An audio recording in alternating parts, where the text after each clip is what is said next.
guys, assalamu alaikum, it's Jenny. Welcome back to my channel and to my kitchen. Of course, I'm going to be doing a pretty exciting dish for you guys today, one of my absolute favorite things, and that is chicken biryani, and we're going to be making some raita to go along with it.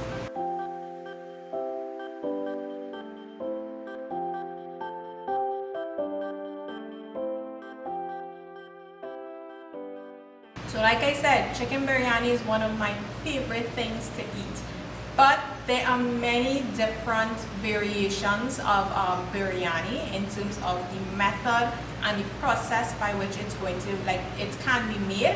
In this video, I'm going to be showing you guys step by step this particular biryani that I enjoy quite a lot.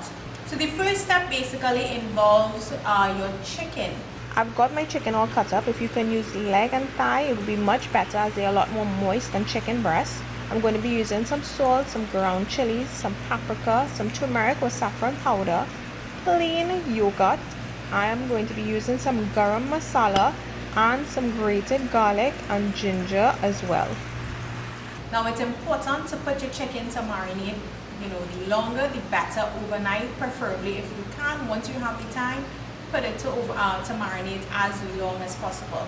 Yogurt is a key ingredient. It adds to that nice tenderness, and all those different spices just adds to the intense flavors you get from your chicken. So once you have your chicken marinated, the next step 2, would be to deal with the rice. You're going to be using basmati rice for this, and you're going to wash it, let it soak for 30 minutes. That's quite important, helps to break down any extra starch in the rice. And in the meantime, you're going to put your water up to boil, enough to ensure that all the rice is covered. And in the water, you're going to be adding your whole spice like whole cinnamon, whole clove, cardamom seeds. You're going to be adding bay leaves if you have bay leaves as well. And for me, I did not have cardamom seeds when I was doing this video, so I went ahead and used elaichi powder. Elaichi or cardamom powder is what I use instead of the seeds. But if you have these seeds, go right ahead and use it. The powder works just as fine as well. Something to note for this step, some people may not like all the extra spice. So for the rice boiling step, you can actually adjust the level of spice in it. You want to add some ghee also, or oil to help the rice not stick together. Now that's quite important. When you're boiling your rice, you want to make sure that your rice does not boil more than 75% through. You want to make sure that you leave it a little bit undercooked, not too undercooked, but cook it just about between 50% and 75% way through. Because later on you will see where we're going to finish it off by a steaming process. So once you have your rice finished boiling, you want to drain it out, strain out all that water. What you can do if you don't want to be biting into those spices like many people while you're eating your biryani, you can remove them. I personally don't like to bite into them, but I will admit I do enjoy seeing them in the biryani. To me, it just adds to the biryani look. So I tend to leave it out, and while I'm eating, I will just pick it out. Once you've drained out all the water from your rice, you're going to lay it out onto a flat tray just to help it dry out. And once that is drying out, we are going to be moving to step 3. Step 3 involves frying some onion. So you're just going to add some ghee or some oil to a pan. Keep it low medium heat. You don't want those onions to burn, and you're just going to cook it for a couple of minutes until they turn nice golden brown, until they're all fried up. So once that's finished, you're going to set that aside, and now we're going to move on to the next step. How many steps is that? 1, 2, 3, 4th step we're on now. So the excess oil or ghee that we used to fry onion, we're going to transfer that across to the next pot. And in that pot, we are going to be cooking the chicken. So once the ghee or the oil is heated, you're going to add piece by piece of the chicken. Don't add all at the same time. Reason being, I prefer to have a little brownness to the chicken, color to the chicken. So I tend to add some pieces, just enough to cover the bottom of it. Have that heat up on high and let it cook on each side just for about 2 minutes until it gets a little color on it. Then I'm going to transfer everything else I was in the bowl, all the extra marinade. I'm going to cover the pot, reduce the heat a bit to medium, and I'm going to let that cook for about 10 minutes to make sure that the chicken is properly steamed through. Once that's done, I'm going to remove the cover and increase the heat again and let some of that liquid evaporate. So once we have our chicken finished, we've got our onions all fried up, we've got our rice all dried as well, and now it's just time for more or less the final step, which involves layering the biryani.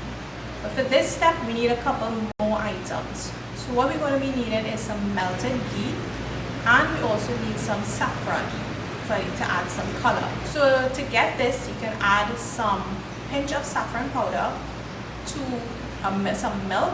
You're going to stir that up, some warm milk, and we're going to be using that while we layer in addition to some mint leaves or coriander leaves, or if you have pudina in your garden or Spanish thyme, grab some, because I use that in my biryani. So for the layering part, you're just going to basically layer some rice. You're going to add your chicken, add some more rice, and on top of this, you're going to sprinkle that freshly chopped up coriander leaves or pudina leaves and some onions. You're going to drizzle some of the melted ghee around it, and also that saffron and milk combination as well. Then you're just going to layer it with chicken, followed by some more rice, and you're going to top it off with your fried onions, your ghee, your saffron and your milk, and your freshly chopped up mint leaves or coriander or pudina leaves or Spanish thyme leaves.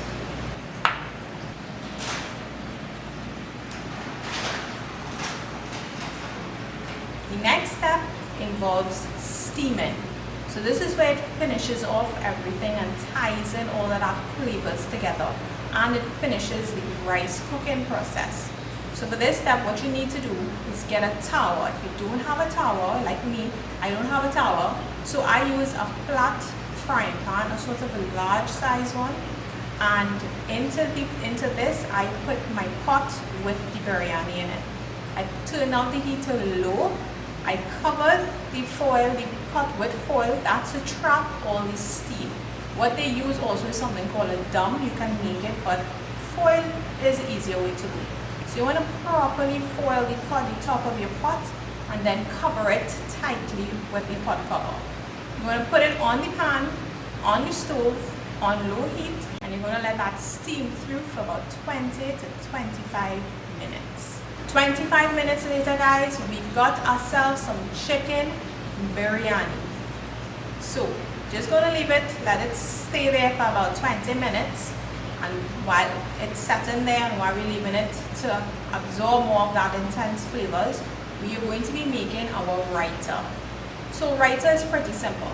It's a combination of yogurt, some grated cucumbers, some roasted cumin or roasted jeera goes in there, grated garlic. You just mix that all up. Of course, you can add some cayenne or chili pepper or chili powder if you like. It's up to you, so you can taste it and adjust it to your taste. But it's a pretty simple thing to make, and it's a must-have when you're eating biryani to balance off the spices in the biryani. And this is what our biryani looks like, guys, once you open it up. Once you plate it out, fabulous different colors with melted ghee, the little oil in it, and the saffron and the milk combination adds to the color as well. So you guys need to try this. If you are a biryani lover like myself, you must try this. It can seem a bit overwhelming and intimidating with the various steps, but trust me, it's super easy. Once you get all the ingredients, it's actually pretty straightforward. So it's just some things to note in terms of the spices. Of course, you guys can adjust accordingly. With the rice, the reason the spices are boiled in the rice is so that the rice can absorb some of that flavor.